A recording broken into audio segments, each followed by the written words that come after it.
Aries. Yan, Aries, Sun, Moon, Rising, Venus signs or cross watchers man. All genders. Reading mo for March 15 to 31. Or kung kailan makarating sa'yo itong aking reading. Wait lang, count pala yung Bluetooth ko.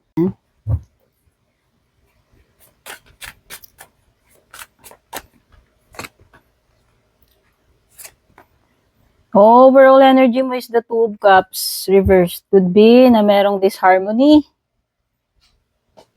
Pagdating dyan sa sa connections mo.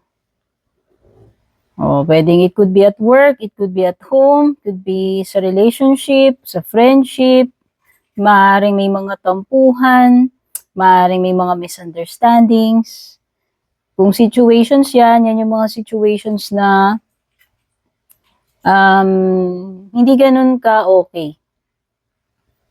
Career finances mo is of Wands. Okay, so nakikita ko rin dito, pwedeng hindi sapat yung pera.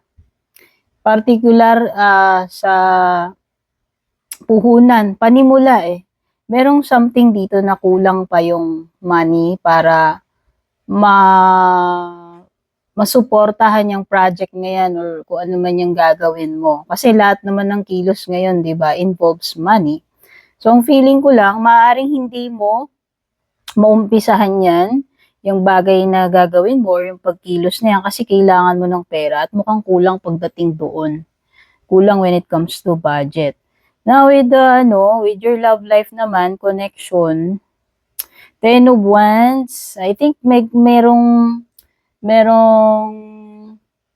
situation na mag-i-end with the Ten of Wands, pero ang nakikita ko is magki-create ng itong ending na to, ano man itong nararanasan ninyong dalawa ng partner mo, person mo, asawa mo, sa tingin ko, matatapos na yung mga paghihirap na yan.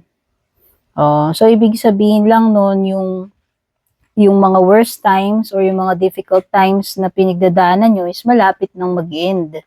And magkakaroon din ng healing, ng recovery period, no? Especially kung, meron kayong something na pinagdadaanan ng person mo. So, ang lumilitaw dito ay mga water, Cancer, Scorpio, Pisces, Aries, Leo, Sagittarius.